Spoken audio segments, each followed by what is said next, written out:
I stopped eating poison. And it turns out I'd been eating more and more poison all of my life.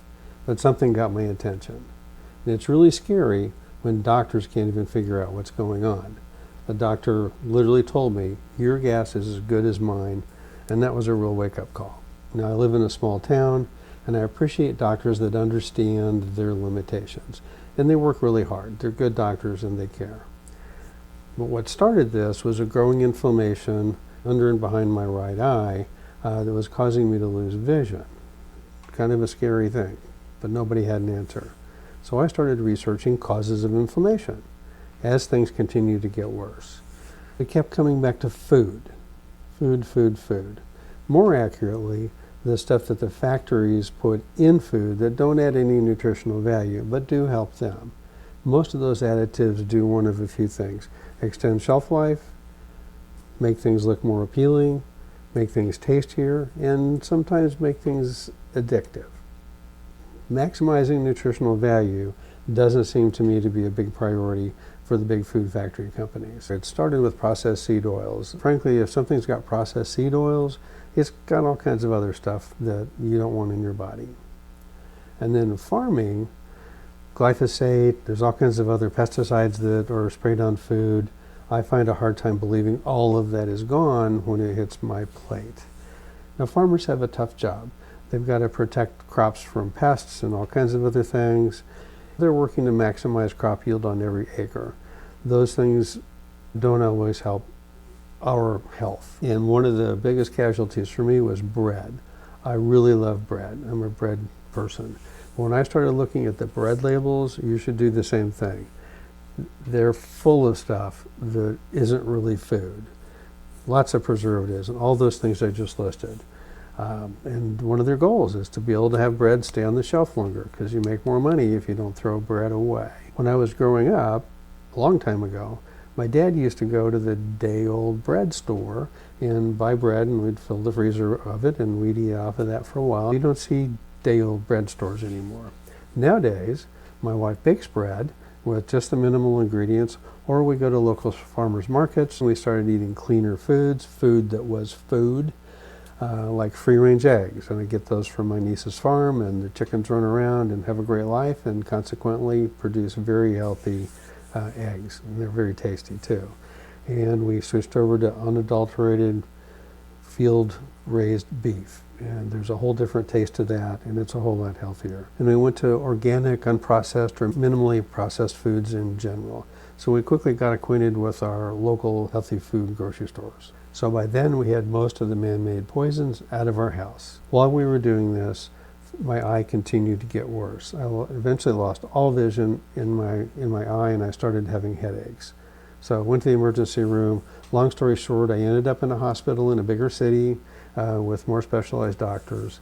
They gave me heavy doses of steroids, and I ended up with a cancer diagnosis. That this inflammation wasn't just an inflammation, it was cancer.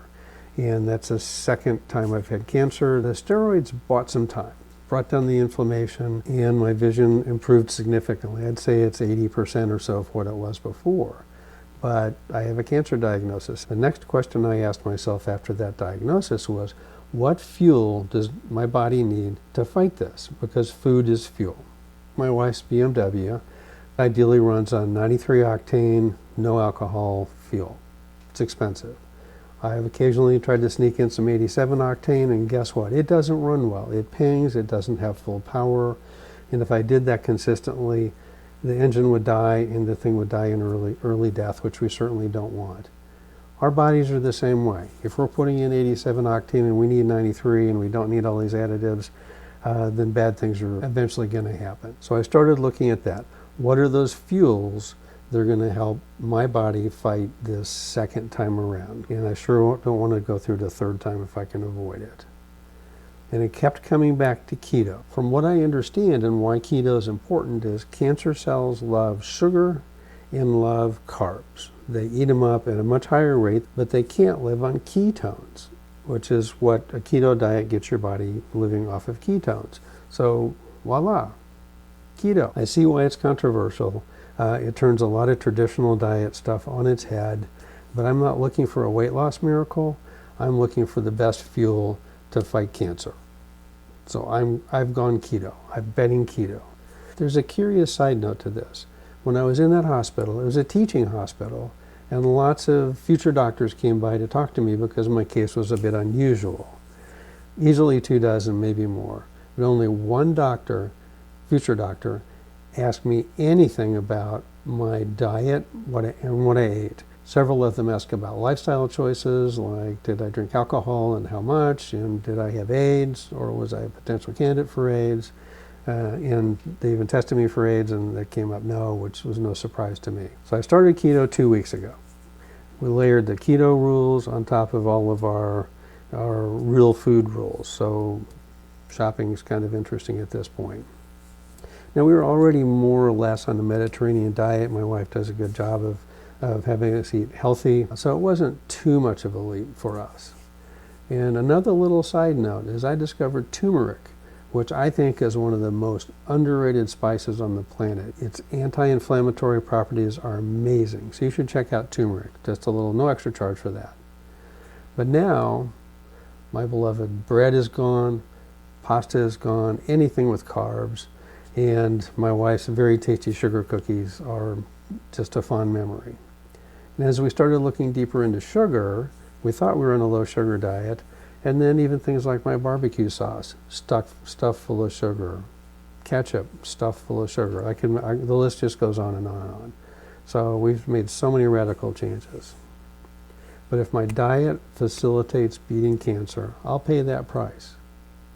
And nobody said it was easy. Nobody that's done keto is going to tell you it's easy. It's not. And it takes a why if you're going to do keto and stay on keto. I'm only a couple weeks in, and I can already tell this is work. This is a job. So when you go out to eat dinner, you've got to make very different food choices and ask for substitutions that restaurants don't always want to do. So it's tricky in many ways. But now, my mantra, and you're free to use it if it works for you, is food is medicine. And that's how my mindset every meal, every time I don't eat a meal, is food is medicine. So I'm going to do the doctor's recommended treatments. Next thing up is proton therapy, and I believe that keto is going to help with that proton therapy. Now, there isn't universal agreement on the details of a keto diet. You know, I've read books, I've watched I don't know how many videos and studies, and there's kind of there's some fundamentals, but there's a bit of wiggle room. So I had to pick a source and say, okay, this is who I'm going to follow. And after a lot of research, I decided that Dr. Boz, she's a practicing internal medicine doctor. She practices what she preaches. She prescribes keto to patients when it's appropriate. So I really feel like she's in the game. The other person that I really, really like is Dr. Berg. He gets more into the chemistry and the details. Okay, this works with this, and this is why this works this way. And I really like some of that under the hood kind of health information. So there's a lot of good people out there, not dissing anybody else, but those are the ones I had to pick. I started with a 36-hour fast. It's the quickest way to switch your body over from burning carbs and sugar to ketones. Now I eat 2 high-fat, protein-rich meals per day and no snacking. And frankly, I didn't realize how much I snacked until I didn't snack anymore. I really didn't think that was going to be a big deal, but I just was so used to just going to the cupboard and grabbing one of those cookies. Food is medicine is really helping me a lot. If you have a mantra or a big reason, like grandkids or whatever that is, then that can make a huge difference in how successful you are. So I'll post from time to time on how things are going. I really hope you follow along, and I really hope you get some value out of this. Feel free to post questions, and thanks for watching to the end. I really appreciate it.